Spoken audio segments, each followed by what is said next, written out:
basiraamu bannaffe temuddayo kubimukolera gamba nga ki bw'anaaba asaze enkoko temuddayo girya bw'omusanga ng'asaala tosaaliranga mabega we bw'abanga ajja okuwasa ewuwo tomuwa muwalawo bw'abanga oli mubatwala abantu e Makka tomutwalenga e Makka bw'aleetanga zakaye ng'awa zaka mugagga togikkirizanga bw'atoola salaamu tetugiddamu bwe bityo bingi tuli awo ng'akyali mulamu naye eyo sigwe omusomo gwaffe tugenda kufunuulira ng'amaze okufa bw'aba amaze okufa omusajja oyo oba omukyalo oyo nga tulina obukakafu nti afudde mushiriku awo nno nawo wagazi abaffe kitwetaagisa okubaawo ng'afa tukakase nti ye ddala afudde mushiriku kubanga waliwo seeko omu twangaala naye wano mu Mbarara yasaalira mushiriku bwe namubuuza nti muganda wange omusajja tomumanyi nti mushiriku naŋŋamba nti gwe wabaddewo ng'afa omanyira ku ki oba yatodde ashahadu gwe wabaddewo ku ssaawa ye yasembe ayinza okubanga bwe yadde afa yatodde shahada naafa nga musiraamu n'olwekyo nze namusaalidde lwakuba simanyi yafiiridde ku ki ffe nno tugamba nti tukulamula ku ekyo kye tulabye owangaalirako ebisembyeyo mu bulamu bwo bye tutamanyi tubirekera Allah ffe bwe tuba tulamula omufu tumulamula ku byokungulu bye tulaba bye tuzze tulaba ng'awangaalirako bw'aba Allah yamusaasidde neyeenenya nga tannafa ffe ne tutamanya era ne tutafuna muntu yenna atulabula tusigala tumulamulira ku kiri ekikadde ate naawe era ojja kusangayo abantu abagamba nti ffe tetusalira abantu musango gw'osalira abantu omusango si ffe tugusala Allah yagusala mu Qur'ani nga bwe tugenda okuwulira nabbi sallallahu alaihi wasallam bwe yagusala mu sunna nga bwe tugenda okulaba mukkirize nga bwe mbagambe nti ffe tukulamula kye tubadde tukulaba owangaalirako bw'obanga tubadde tukulaba bulijjo olina essawo oli musawo omusawo bano ab'emmandwa ab'emisambwa kyobadde owangaalirako obadde weeranga ne ku leediyo abantu bulijjo bajjewwo ffe ekyo kye tulamula oba bwatuusiza akaseera niweenenya ebyo Allah yaba abimanyi ate ffe bino byengenda obagamba bye tukola biri wakati waffe ne Allah bye tusinza nabyo Allah waffe sigamba nti byebigenda okuditamininga your fate oba your final destination kangaruke mukakyomuntu nyankore twantuza kugamba nali si ku ky'olubanza lw'omuntu owafa ite nk'abasiraamu ntujirra ahamagara geeye atakafiire ebibiirewo naaza kufa tibikutukwataho twaba tutabimanyire tugenda na kiri ekyaharuguru abo kuyita omu busiraamu tuyine prinsipe kugira munahkum bidhahiri ite nturamura ebitukureeba ebitukumanya wallahu yatawalla asarair Allah niwakumanya ebihama byawe ite ebitakumanya hati omuntu yaheza ati kamba zemba somere fatwa ejini fatwa ntimanyisa Islamic verdict okuchwamu okwejesa kwa Sheikh bin Baz rahimahullahu ta'ala rahmatan wasi'a Sheikh bin Baz akabaho mufti wenseji ejense ebire inaba manyi basatu bamani munonga bona Allah henze kufatwara okubanza n'ogwe Sheikh Ibn Baz wakabiri Sheikh Ibn Uthaymin wakasatu ni Sheikh Al-Albani bona rahimahullah rahmatan wasi'a ate jin fatwa ya Sheikh Ibn Baz bakambuza nguma hukum man mata ala shiriki ngomuntu yafera shiriki tutwaze tuta omuntu afiridde ku shiriki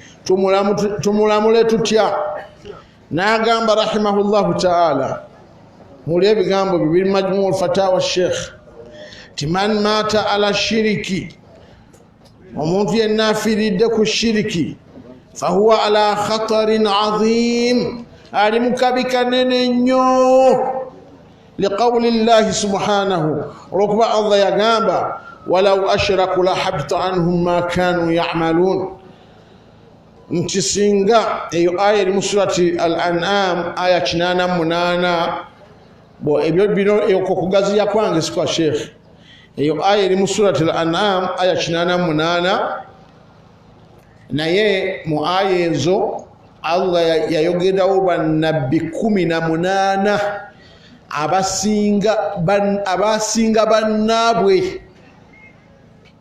we angate wewokka mu Qur'an we yayogerera ku bannabbi abangi mu kafo akamu yayogerawo bannabbi 18 naye yali amaliriza okubogerako n'ebirungi byonna bye bakola n'agamba nti walau ashraku singa kabatanda ne bakola shiriki ebyo byonna bye mbagambye bye bakola n'ali bisazizaamu aya efaananira ddala ng'eyo allah yagamba nabbi muhammad sallallahu alaihi wasallam ti wala in ashrakta singa kakutanda n'okola shiriki la yahbatanna amaluka emirimu gyo gyonna nja gisazaamu kati sheikh nasoma aya eri mu An'am 88 nasoma ne aya endala eri mu Tawba 17 ega nti ma kana للمشركين أن يعمروا مساجد الله شاهدين على أنفسهم بالكفر أولئك حبطت أعمالهم وفي النار هم خالدون شيخ بن باز ناسوما آية jukira yakugambye nti oyo omuntu afiira mushiriki ali mukabenje kanene nnyo sheikh yavudde wano kunnyonnyola obubenje obunobwo obukyasinza okuba obubi ku muntu afiira ku shiriki kakati nasoma ne aya eno sheikh bin baz rahimahullah nti tateekeddwa mushiriku yenna okuzimba omuzikiti gwa allah awo nno tuyigawo nti mushiriku takkirizibwa kuzimba muzikiti naye bw'aba guzimbye talina mpeera naye ffe tugusaaliramu ala khilaafi baina ahli al-ilmi sagala kugendayo nnyo naye ma kana lilmushirikin nti bamushiriki tebasaanye kuzimba muzikiti gya allah nga tebakimanyi nabo bennyini mitima gyabwe nti bakafiiri kubanga abantu abo allah yasazaamu emirimu gyabwe ate bakubeera mu muliro obugenderevu n'obugenderevu Tawba 17 sheikh bin baz nasoma ne aya endala eri mu Nisaa'i 8 allah aga nti waqadimna ila ma amilu min amalin fajalnahu habaa manthura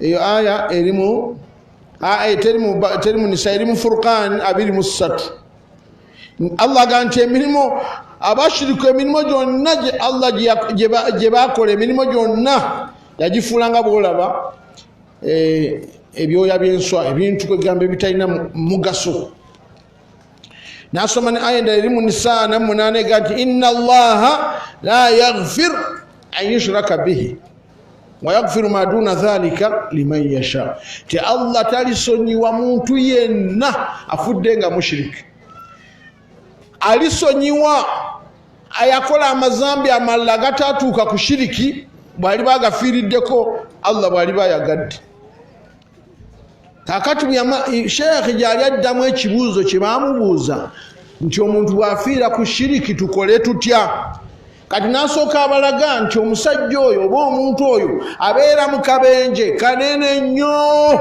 n'aleeta obujulizi obwo bweyamala n'agamba bw'ati rahimahullahu rahmatan wasi'a fahatha waiduhum wa masiruhum kasairi lkuffar alkufuru lakbar nti oyo bwino gwembasomedde akulaga obuddo bw'abafiiridde ku shiriki kubanga abafiiridde ku shiriki babeera bakufaaru bennyini ng'abakufaaru abalala abakafuwala olukafuwala olunene olubajja mu busiramu. Agenda mu maaso Sheikh Ibn Baz wa hukumuhum fi dunya,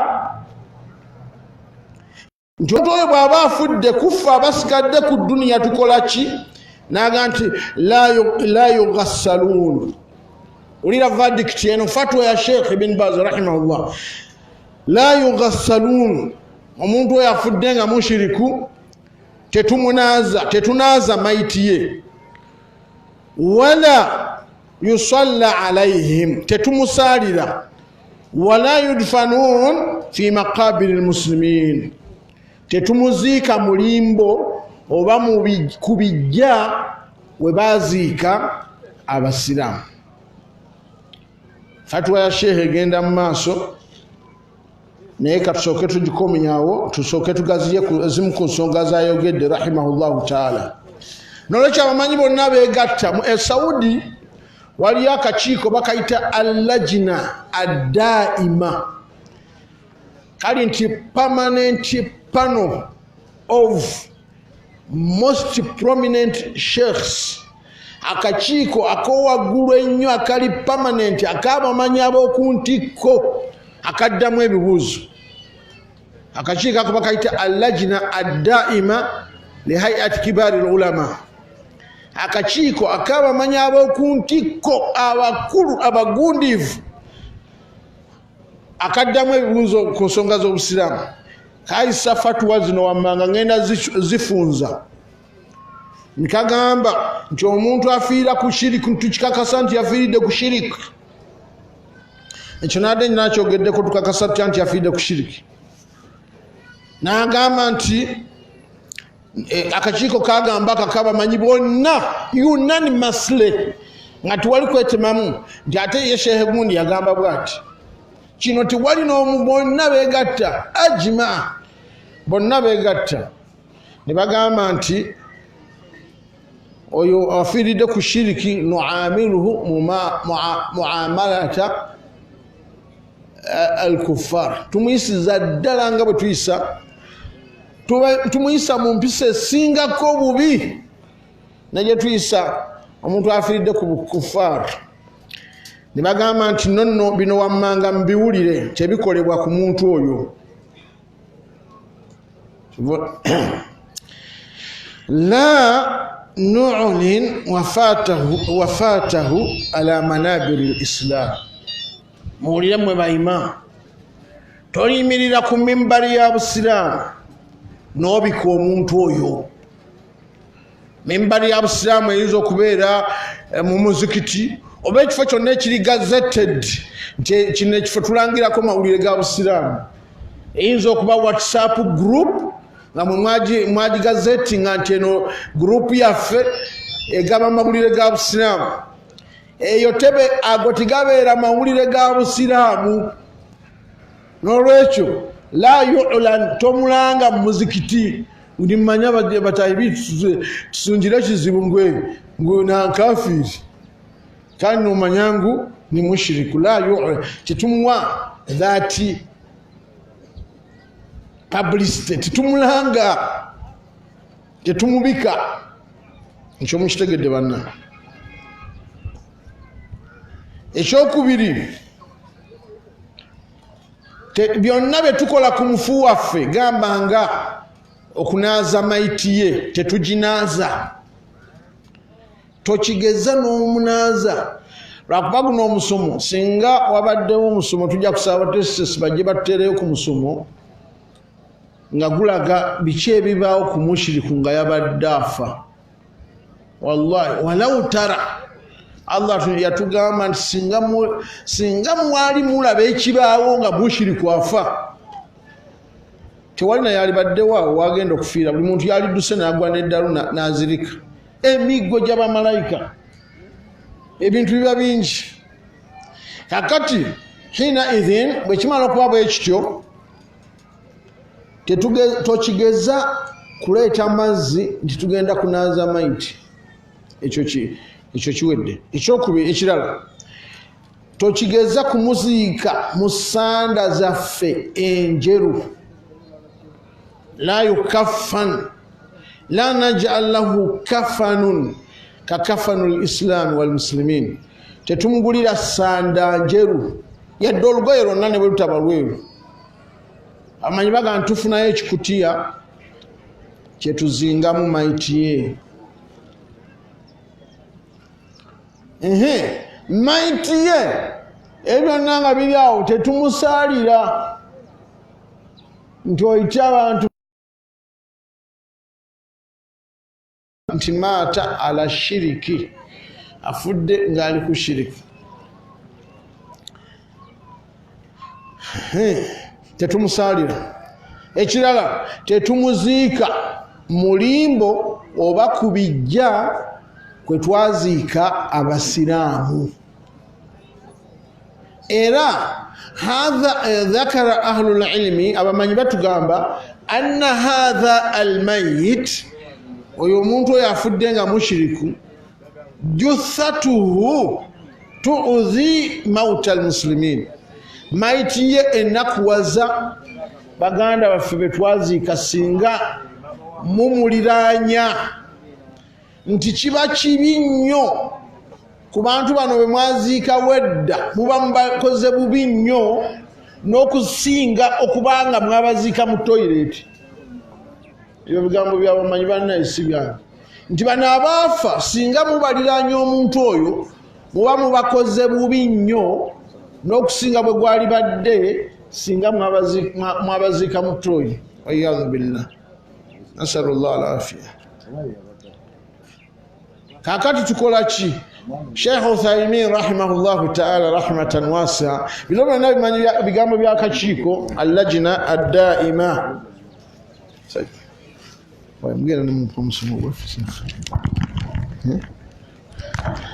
kakati subhanallah tugamba nti madha na'mal batuganye muzika mu nimbo z'abasiraamu tukole ki nakhruju bihi ila sakhara tufulumya jeneza ye oba omulambo gwe nga tuguzinze bulungi mu bikutiya ne tugutwala abanyankole makyete kiyita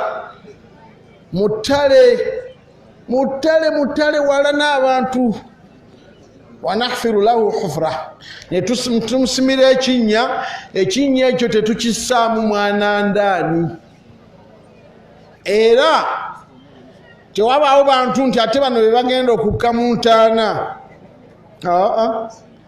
bwe tumutuusa ku kinnya ekyo nga tuyiringisa maiti ng'egwayo nga tussaako ttaka kafaana allahu sharrahu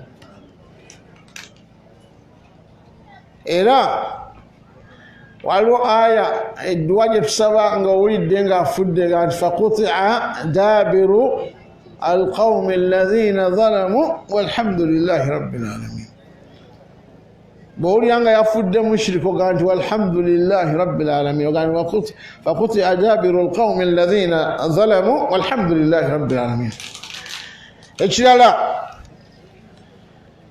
bwe tumala okuziika kino nno kikwata ku bantu be abaana be bakyala be baganda be mikwano gye n'abalala ababadde bawangaala naye la yarithu wala yurath laisa bainahu wa baina warathatihi tawaruth tewali kugabana maali ye nti mwe abaana abasiraamu mujje mugambe nti tugenda kugabana maali ya mukadde waffe la hunaka tawaruth naye bw'abanga afudde alina haki gy'abanja mu maali y'abaamusooka okufa era naye tetugimuwa mukimanyi nti singa omuntu ayinza okufa naye ng'alina mu maali ye yamusooka okufa gyakyabanja tugeze omwana omusajja ayinza okufa n'aleka abaana nimulwawo okugaba emaali ye nwayitawo ng'omwaka oba ebbanga niwabawo n'omwana omulala n'afa kati bwe muba mugenda okugaba emaali ya muzeeyi noono omwana yafa naye mumuwa kyamanyi kyavudde baga nti la yarithu tugeze oyo omwana afudde mushiriku naye nga kitaawe yali yamusooka okufa tetumuwa mu maali ya kitaawe yamusooka okufa era abazzukulu tebajja ne batugaa nti nange twagala ku sente ku mugabo gwali ogwa taata mu maali ya jjajja tumugaa nti no tewali kakwate wakati w'ababiri tewabeerawo kibayita tawaruth ekirala bannange la nad'u lahu bwe bakubikira nti munnange gundi yafudde ng'okimanyi nti abadde mushiriku togamba nti allah musaasire allah mulamuze kisa okumusabira kuba kukuba kifuba ku allah katulabe ku aya zino tumalirize baganda bange obujulizi nti tetumusabira muwulire ebigambo bino bannange lumu hadisi eri muslim hadisi eri mu kitabu kya muslimu ate mumanyi hadisi webaga nti eri muslimu eba ezitoweetya nabbi agamba nti istaadhantu rabbi an astaghfira laha falam yu'dhan li nsomye mu bufunze nabbi sallallahu alaihi wasallam mwenna mukimanyi nti yafiirwa maama we nga nabbi akyali mwana muto naye nga maama wa nabbi yafiira ku bushiriku yafa mushirikun kati lumu nabbi sallallahu alaihi wasallam yasaba allah amukkirize agende alambule entaana ya maama we faadhina allahu lahu allah namukkiriza nti genda olambule entaana ya maama we nabbi nga nabbi omukulu tiyatambulanga yekka wabangawo basahaba bamuwerekera nibamuwerekera n'atuuka we baziika maama we wennyini wulira ebyaliwo nabbi yakulukusa amaziga n'akaaba bannange maama aluma nabbi yakaaba n'akaaba nikiyitirira n'atuuka okulemererwa omanye okulemererwa okuyimirira nga n'amaanyi agayimirira gakuwedde nga basahaba baali tibamulabangako ng'akaaba nga gye yakaaba ng'alambudde entaana ya maama we fe abamu tuyita ne ku ntaana z'abamaama baffe nga tunyumya tuseka tetufaayo naye nabbi sallallahu alaihi wasallam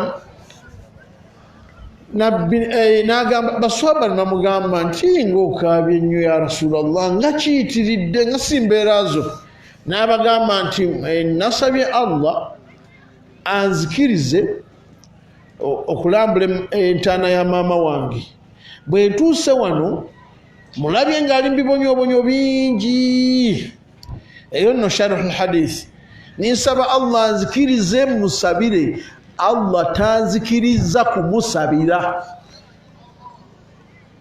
ekyo kyekyakaabya nabbi sallallahu alaihi wasallam ti anna allah tiyamukkiriza kusabira maama we hadisi eri muslim tuleeta bujulizi nti ki mwabadde wa following tuleeta bujulizi ku nsonga ki nti mushiriku tasabirwa nabbi tiyasabira maama we tokubanga ekifuba ku allah subhanahu wa ta'ala kakati aya endala ewa bujulizi ku nsonga eyo nti mushiriku tetumusabira muwandike surati tauba esura ya 9 aya 10:13 tauba 10:13 allah aganti ma kana linnabiyi walladhina amanu an yastaghfiru lilmushrikin walau kanu uli qurba min ba'di ma tabayyana lahum annahum ashabul jahim ma kana limu'minin ma kana linnabiyi tekigwana tekisoboka ku nabbi yenna oba n'abakkiriza bonna allah akiganye nti toyinza kuba oli nabbi oba toyinza kubeera ng'oli mukkiriza ate n'osabira omuntu afudde nga mushiriki Allah agambye tekisoboka. Kyovula abamanyi bagamba nti man omuntu asabira omuntu afudde nga mushiriku yustataabu wa illa kafara. Tumuga nti wenenye mangu nnyo kyokoze kikujja mu Busiraamu bw'awalaze empaka akafuwala. Kubanga Allah agambye nti tekisoboka. Toyinza kubanga oli nabbi obanga oli mukkiriza ate n'osabira afudde nga mushiriku. Allah agambye nti walau kanu uli quruba, ne bw'abanga waluganda w'okumpi ennyo gy'oli. Imbadi ma tabayyana lahum annahum ashabul jahim. Ate nga Allah yabagamba dda ne mukimanya nti abantu abo bamuliro. Kati Allah akugambye nti muwamuliro ate kati omusaba akyuse kye yayogera edda. Allah akyuse ebigambo bye. La yubaddalu alqawlu ladayhi. At-Tawba 10:13. Aya eyo yakaddi bannange muwulire ekyafaayo ekyokukwa aya eno. Ebintu bino bannaye bikaala byaziga ffe tuzanyira mu Busiraamu buno yeno akiida Obusiraamu buno si mwangu oyinaku kye bayita Omusiraamu kwe kubanga weewaayo okole Allah byayagala ne bwe bibanga tebijja mu magezi go oba ne bwe bibanga bigenda kukyasi yonna oba ne bwe bibanga bitegeeza kukukosa gwe ng'omuntu nakugobesa ku mulimu n'ebifaananako ng'ebyo. Kati aya eno gye mbasomedde mu Tawba 10:13 yakaddi. Okukako aya eno naye erina ekyafaayo kiwanvu. Waliwo n'ekitabo wano bakiwandika Sheikh Quraish yakiwandiika. Kirabo kirungi nnyo kyogera ku nfa ya Abu Talib. Singa weekiri omuntu yalibadde akigula bannaye. Eno aya yakka mu kufa kwa Abu Talibu. Mwe mwenna ndowooza mwasoma ebyafaayo bya Nabbi. Muteekwa okuba nga mwasoma ku musajja gwe bayita Abu Talib. Omusajja oyo yali taata omuto owa Nabbi sallallahu alaihi wasallam. Mujjukira ebyafaayo bya Nabbi. Nabbi yazaalibwa nga mulekwa. Nabbi agenda okuzaalibwa nga taata we yafa dda. Taata we yafa nga Nabbi akyali mu lubuto ayina ng'olubuto nga mukyala wa Nabbi gwe bayitanga Amina ayina olubuto lwa Nabbi Muhammad sallallahu alaihi wasallam ng'olubuto lwa myezi 6. Nabbi n'azaalibwa teyalaba ku taata we. Eyasooka okumukuza yali jjajjawe gwe bayitanga Abdul Muttalib. Wayitawo emyaka 2 nga Nabbi alina emyaka 2 ne jjajjawe oyo n'afa. Jjajjawe n'aleka ng'amulamidde mutabani we gwe bayita Abu Talib eyali adda ku kitaawe. N'amugamba nti nfudde ne nkulekedde omwana ono omukuumanga nnyo ne bwe kiritegeeza kufa gw'ofe naye ono omwana abeerewo. Jjajja wa Nabbi alaamira taata wa Nabbi omuto amulamira Muhammadin sallallahu alaihi wasallam. Era oyo omusajja eddaame lya kitaawe yalikwatira ddala mu byafaayo bya Nabbi sallallahu alaihi wasallam. Abantu babiri baamukuuma nnyo mu ngeri ey'enjawulo. Taata w'oyo omuto Abu Talib ne mukyala we Khadija baamuwa obukuumi tebusangika. Kati ono Abu Talibu kuba Nabbi sallallahu alaihi wasallam yakula n'omusajja ono n'amuyigiriza emirimu gyonna, n'amuyigiriza obusuubuzi, n'abeera ng'atambula naye ng'amwekuuma ng'amukuuma n'okusinga bw'akuuma abaana be bennyini baazaalira ddala kuba yali ku ddaame lya kitaawe. Era Nabbi sallallahu alaihi wasallam agamba nti ate ono kitaawe yali mukulu mayinja munene nnyo mu Bakuraishi nga buli Bakuraishi bwe baagala okubaako kye bakola Nabbi nga batya muzeeyo oyo nti Abu Talib munaamuddawa. Era Nabbi okutandika okufuna ebizibu Abakuraishi bategeke n'okumutta. Allah amulagire nti senguka ogende e Madiina ono omuzeeyi yamala kufa. Bwe yafa bw'atyo Abakuraishi bagamba nti otyo gwe tubadde tutya agenze. Naye muwulire omusajja oyo enfaayo ebyaliwo. Nabbi yajja nga Abu Talib agenda okufa n'amugamba nti ya ammi nti taata byonkoledde bannange nze ngenda kusasula ntya. Onkoledde ebirungi biyitirivu oli mu ssaawa yakufa. Nyamba ogambe ekigambo kimu kyokka bwe kiti qul la ilaha illa Allah. Gamba bugambi nti la ilaha illa Allah kalimatan uhajju bika inda rabbi. Bw'onookyogera ekigambo ekyo kijja kummala nze okuwolereza wa Allah. Omusajja Abu Talib yalinga anaatera okukyogera, ne wajja abazeeyi babiri, mwalimu Abu Jahali, ne bamugamba nti atarghab an millati Abdul Muttalib, nti oyagala kuva ku ddiini ya taatawo, oyagala kuva ku ddiini ya taatawo. Omuzaire bwe yawulira taata oli bwe yayagala ennyo, yamuwa ekiraamo kuuma omwana. Bwe bamugamba nti ogenda kuva ku ddiini ya taatawo, ogoberere bino omwana byakugamba. Nabbi namugamba nti nkwegayiridde taata, yogera la ilaha illallah. Omuzaire n'agaanira ddala. Ekyasemba n'agamba nti huwa ala millati Abdul Muttalib, n'agamba nti nze siva ku ddiini ya Abdul Muttalib.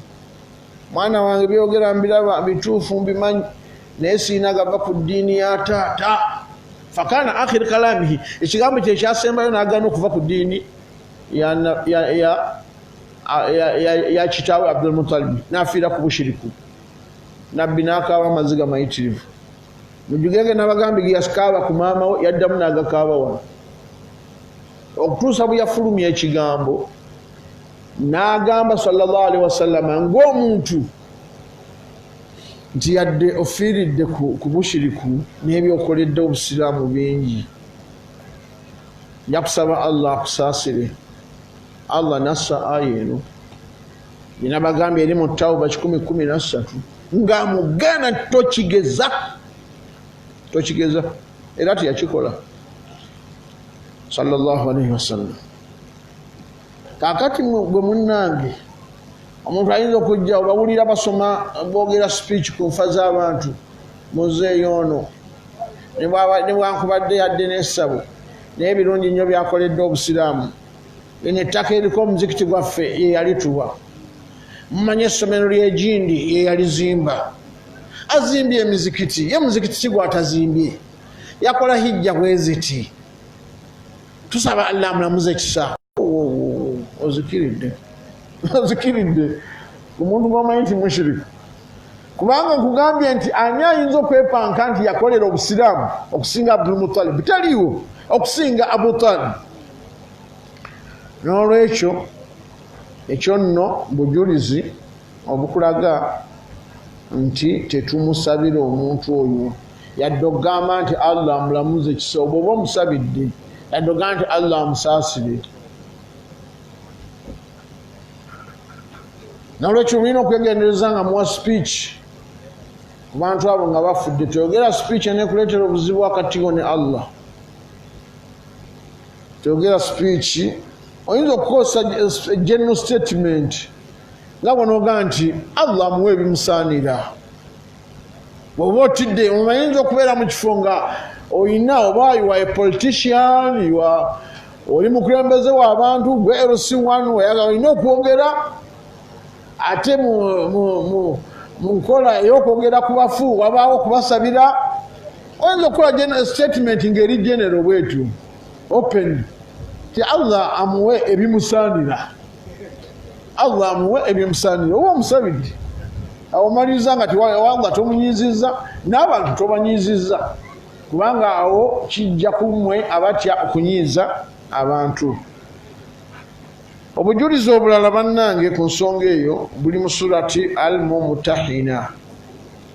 Surati Mumtahina aya ey'okuna. Ene sura Allah atunyumiza n'atugamba nti kad kanat lakum uswatun hasana fi Ibrahim walladhina ma'ahu idh qalu liqawmihim inna bura'a'u minkum ومما تعبدون من دون الله كفرنا بكم وبدا بيننا وبينكم العداوة والبغضاء أبدا حتى تؤمنوا بالله وحده. Allah tugamba nti mwine ekyo mwabakkiriza abali ku tawhid abagaana shiriki, mwine ekyokulabirako ekirungi ku Ibrahim n'abo abaali naye amakulu abamukkiriza. Oli abo bwe bagamba abashiriku bannaye ffe tubakaafuwazizza, tulangiridde olutalo wakati waffe nammwe n'okusunguwalagana abadan mpaka mukkiriza Allah yekka. Eyo nayo aye kulaga nti si kirungi kusabira muntu Allah gwajjuludde nga mushirikun. Si kirungi nakubanga bano balangirira olutalo nibaga nti this war is permanent abadan. Olutalo wakati waffe nammwe nga Ibrahimu agamba abantu be omwali ne taata we yennyini amuzaala tino olutalo lwanzikiriza lwakubeerawo emirembe n'emirembe mpaka mukkiriza Allah n'omubaka we. N'olwekyo baganda bange ab'ebitiibwana omusomo gwaffe simanyi mukadde wange bansigazayo eddakiika meka kabakya baŋŋambye tusigazayo eddakiika 8 katufunze bwe tuti nti bwino yabadde mungi ku nsonga eyo. Fatwa nade yakakuwa nkwaddeyo okulamula kw'omumanyi omu Ibn Bas n'okwa Lajina naye kankuweyo ku bamanyi mu ddakiika obusigaddeyo abamanyi abaliwo kati boyinza okuga nti awo Ibn Baz n'omwewula naye ngaera tuteekeddwa kumwewula. Waliwo sheekhe bamuyita Sheikh Saleh bin Fawzan al-Fawzan naye ali kakiiko kaliko nabagambye waali kati akyali mulamu tusaba Allah mutukumire Sheikh Fawzan amuyita Saleh bin Fawzan al-Fawzani asomesa ono musomesa e Makka mu muzikiti gwe Haram era musomesa ne bwogenda ku Google n'owandikako erinnya lye bamukuleetera n'omulaba bwafaanana n'emisomo gye. Amuyita Saleh bin Fawzan al-Fawzani munene nnyo. Sheikh ono bamubuuza ulira ekibuuzo omusajja kyeyamubuuza yali mu darusu ng'asomesa kino nno kyakabaawo si kikadde na nnyo mu mwaka kumpi myaka mitono nnyo. Omusajja yamubuuza nti ana min ghairi hadhihi albiladi nti nze seeka siri wa ggwanga lino Saudi nga kyategeeza nti mwe mwesimye muli mu ggwanga erimu abamanyi basomeseza tawhidi abantu bonna abasiraamu naye nze mpangalira mu ggwanga nga tuli kintabule abasiraamu n'abatali basiraamu n'obusiraamu bwaffe tetunnabusoma genda wala. Wa indi jaddati nina jjajjange kad tuufiyat yafa wa hiya ajuz kabira nga mukadde nnyo munne mukulu yafa mu myaka gya bukadde. N'agamba jahila yafanga bambi eddiini eno tagisomye nnyo kana tazbahu lil awliyai yalinga asalira emizimu watahlufu bihim ngaera gyalayira hal yajuzu li an ahujja anha mukolere hijja. Oli abuuziza nti nayina nze siri wawano mu Saudi nva mu ggwanga eririmu obusiraamu nga abasiraamu tebannakusoma nnyo ku levo ng'eyammwe ate tuli wangala n'abantu abakola ebikolwa ebyenjawulo. Nayina jjajjange nga mukadde nnyo yafa naye ng'akyali mulamu yalinga asalira emizimu n'amayembe. Babayita ba awuliya. Awuliya babeera omuntu abeera alina mikwano gye abaafa nga bw'atuuka akaseera ng'abasaliranga embuzi oba enkoko n'abasaba tibannange mwe mwagenda ewa Allah mwagenda muli mikwano gya Allah mwali balongoofu embuzi yiiyo ng'agisaddaaka nga bano babedduwa za 40 baagala okufaananako abantu abo. Kakati nagani hali yajuzu li kuba ajjukira omusajja ono awangalira Makka nti omukadde oyo yafa takoze hijja mukolere hijja. Uliya Sheikh Salih bwe yagamba al-Fawzan rahimahullah hafidhahullah naga nti la tokigeza hadhihi tuamalu muamalata al-mushrikin joyo jajjaawo tumuyisa nga bwe tuyisa abantu bonna abaafiira ku shiriki liannaha matat ala shiriki kubanga yafiira ku shiriki fatuamalu muamalata almushrikin tuyina muyisa nga bashiriku wala yahujju anha takkirizibwa kukolerwa hijja wala yuhajju anha wala yustaghfaru laha tomukolera hijja yadde okumusabira ekyo nno nakyo kirimu ekyokuyiga ekirala ti omuntu waafa yafa nga mushiriku tolina ibaada yonna gy'omukolera ayo noga nti nsomye Qur'an eno omugenzi tumuwaddeyo khatima bwe ziti oba nti eno hijja kangende njikole yadde yafa mushiriku kamukolere hijja anti batusomesa nti hijja yajubu hijja osonyibwa amazambi gonna ono bamugaana okukolera hijja maama we ono Sheikh Saleh Al-Fawzani bwatyo byamuddamu namugaa nti n'okumusabira tomusabira naye nga shiriki yono yali yakusala dhabhu lighairi llahi kyekimu abeebase muganda wange timwebaka emisomo gino tukyetaaga kwebaka naye tubasonyiwa era mwasuze musoma saba Allah wandike empeera zammwe okwebaka kwammwe kutegerekeka w'abantu abasuze nga musoma kisoboka okubanga saawa zino mukwoyeemu naye kyembadde mbagamba nti abantu bano waliwo abantu abakola shiriki nga bo balowooza nti bambi si shiriki ng'omuntu abeeraawo ng'agenda kwokya ttanuulu bano abaana ab'amatafaali bamugamba nti hajji nti kandi amatafaali aga etanuulu olina kugisarra ukande kugisarra nimanyisa ano oteeka kutuhaka koko tuhaka buzi nkantine sente nkale tuhaka koko kokani oteekwa kusara otasazire amataffaali gizakkona bitegeeza ki ebigambo ebyo abakubi amatafaali babyogera nnyo nti hajji oba oyagala amatafaali go gajje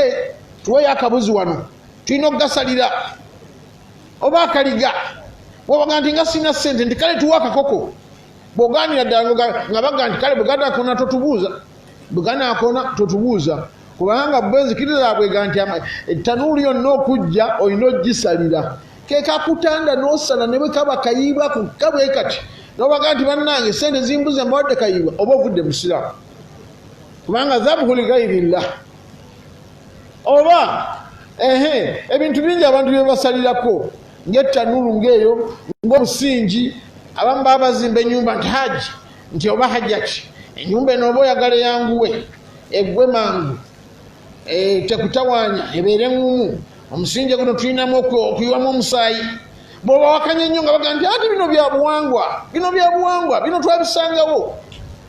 twabisangawo eddiini teyajja kujjawo obuwangwa bweba teyajja kujjawo obuwangwa eba yajja kukola kyeyo eddiini Allah yagaa nti liyudhirahu ala ddiini kullihi Allah yali avumirira abantu abo abagoberera bajjajjaabwe bye baakolanga ne bakitaabwe yagaa nti walau kaana abaauhum la yaqiluuna shay'an nti mujja bagobera ne banaabanga baali tebalina kye bamanyi Allah yayita abashiriku nti la yaqiluuna shay'an tebalina kye bamanyi naye olowooza baali tebamanyi kuwaata nti emmere oba ogenda kugifumba osooka giwaata baali tebamanyi kwoza ngoye baali tebamanyi kuvuga bugaali baali tebamanyi kukanyika bugaali nga bufudde naye Allah ebyo byonna tabirabanga irimu aga nti awalakano ne babanga la yaqiluuna shay'an okumanya nga bannange shiriki mbi Allah mushiriku amuyita nti la yaqiluuna shay'an nti talina kyamanyi naye olowooza abatamanyi kwoza ngoye abatamanyi kuwaata abamanyi kusaanika mmere abamanyi tamanyi kunyiga mmere abatamanyi kulima tasiga bulijjo obuloni mubulya n'ebijanjalo nakino ebirala naye Allah aga nti ebyo temuli talina kyamanyi nekyo yeyo shiriki bannange man mata alaiha omuntu aba agifiiriddeko aba azikiridde kyova olaba bannange tukisse ne mu ddwa zaffe ez'okumakya n'olweggulo zirina mu ddwa ez'okumakya n'olweggulo egamba nti allahumma inni audhu bika an ushrika bika shay'an a'lamuhu wa astaghfiruka lima la a'lamuhu naye Allah nkusaba okukingiriza okukola shiriki nga ntegeera oba nga sitegeera eyo ddwa nkulu nnyo osabanga Allah naye Allah nti asasikolanga shiriki oba ntegeera oba sitegeera Allah alikukuuma ne bw'oliba olwadde tebali kutwala mu ssabo nga tokyategeera kubanga bamusaba dda kukuume akutaasa shiriki subhanakallahumma rabbana wa bihamdik. N'olwekyo baganda bange tusabe Allah atukingiriza shiriki, ebintu bino tubyegendereze. Bw'oba tobitegedde weyongere kubuuza ku bamanyi. Tubadde tulaba mushiriku bw'aba amaze okufa, sigenda kusukkaawo olw'okuva obudde buweddeyo, naye nga abamanyi bye bayogera bingi, empapula mbadde nziina wano nyingi, abamanyi abagenda edda n'abaliwo n'abalala ne ayati ne ahadisi nyingi. Naye tusabe Allah atunyweze ku tawhid, atukingirize shiriki. Subhanaka Allahumma rabbana wa bihamdik, ashhadu an la ilaha illa anta, astaghfiruka wa atubu ilaik. Assalamu alaikum wa rahmatullahi wa barakatuh. Alaikum salam wa rahmatullahi wa barakatuh. Mukadde waffe ssebo nga tonnagenda, jazakallahu khair. Kkiriza ebibuuzo bino omusomo gwaffe ogw'ekitiibwa Sheikh Qasim abadde atusomesa ku nkola gye tulina okukwatamu abantu abo bafiiridde ku shiriki. Abuuzizza abaana b'abashiriku, bo tubayisa tutya? Naam, kibuuzo kirungi nnyo. Omwana wa mushiriku, buli mwana yenna afanga muto, nuamiruhu tumuyisa ng'omwana w'omusiraamu era afa musiraamu. Wallahu a'lam. Kubanga obujulizi hadisi weringa mpanvu, Nabbi sallallahu alaihi wasallam lumu Allah yamutwala n'amulambuza ebifo emagombe. Allah yatuma bamalayika nga mulimu Jibrilu ne Israfil, ne bamulambuza. Yagamba nti atani al-laila atiyani, bamalayika babiri bajja ne bamulambuza. Hadisi mpanvu yalambula abantu abali mu bulamu bw'emagombe, abantu abafedda Nabbi yabalambulako, abali mu kubonaabona n'abali obulungi.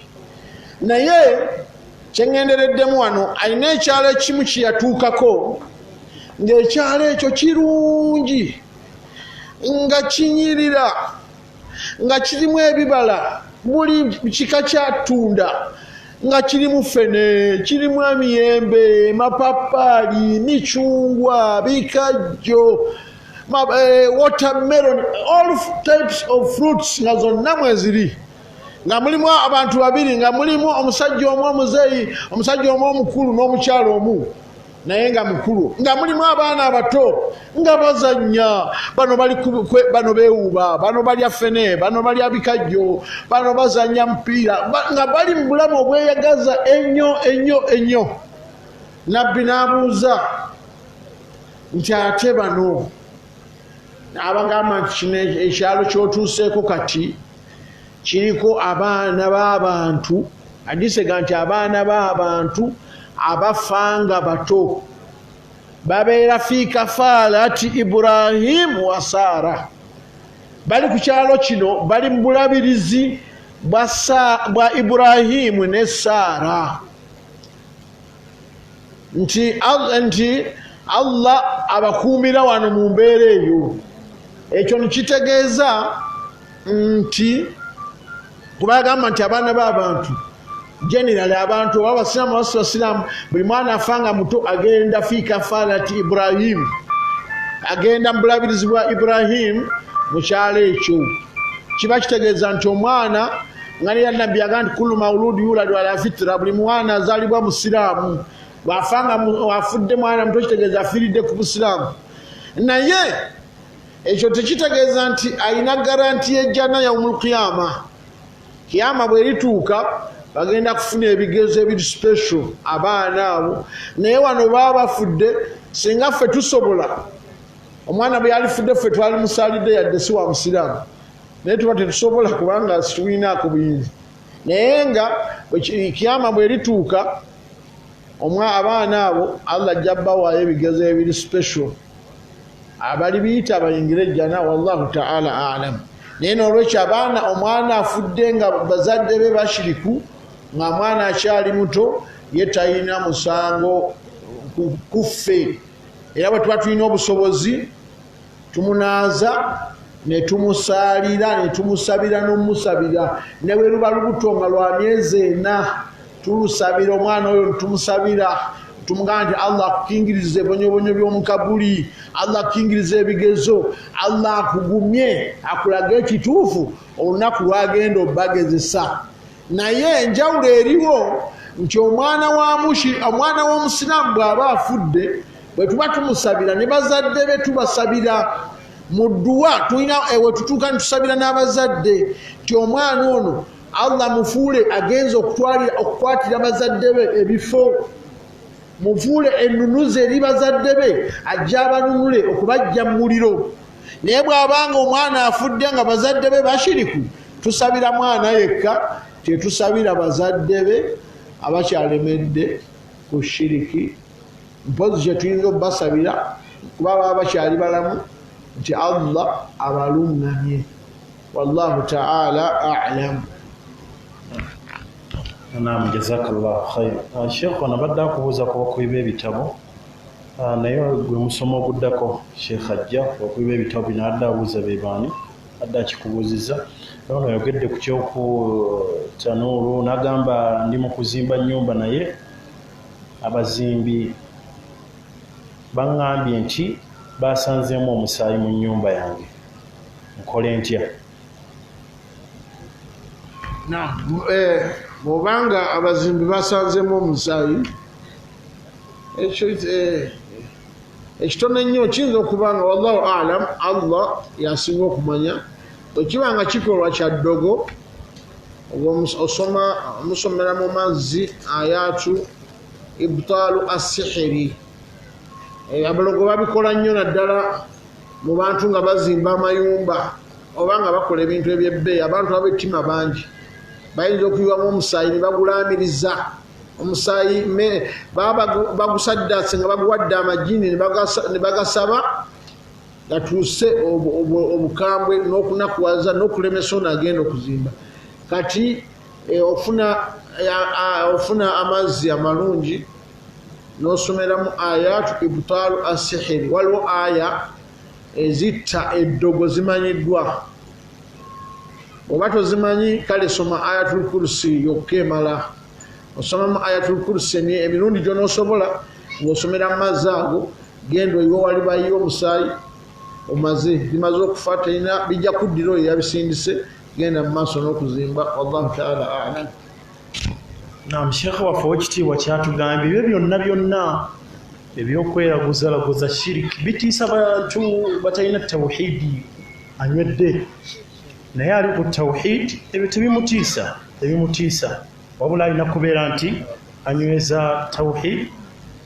Wallahu tabaraka wa ta'ala a'lam. Sheikh nga tonnagenda yibanda kitundu bange ng'oyingira Kamwenge ewali ono ayeeyisaani eyise Katonda Emmanuel, waliwo ekitundu ekikyayibanda, omu ku bakulembeze baayo alina ekitabo w'amawulire gakutuukako, alina ekitabo kinene mwawandiika abasiraamu b'oku kitundu, ng'era atali mu kitabo ekyo yabaga nti oli musiraamu. Ekitabo ekyo omwana olina okumuweerayo, ne bw'aba akyali mu lubuto olina okumuweerayo ssente, balina n'esente ze bawaayo buli kaseera, n'omukyala olina omumuweerayo ne ssemaka bwe mutyo. Era atali mu kitabo ekyo yabategeeza nti toba musiraamu. Sheikh baako kyomwogerako omuddo oyo ngeri gyali eno mu mutwaleko biidinillah. Barakallahu fik. Kansoke nkikoleko research wano nga mvudde Kazindaalo, nje nkyogereko nga maze okifunako obujulizi obumala inshallah. Jazakumullahu khair. Sheikh Kamala okukakasiza ddala embeera eyo n'omukulembeze oyo mukulembeze ki alina enkola eyo. Wa barakallahu fikum wa jazakumullahu khairan. Mu kiseera kino mukkirize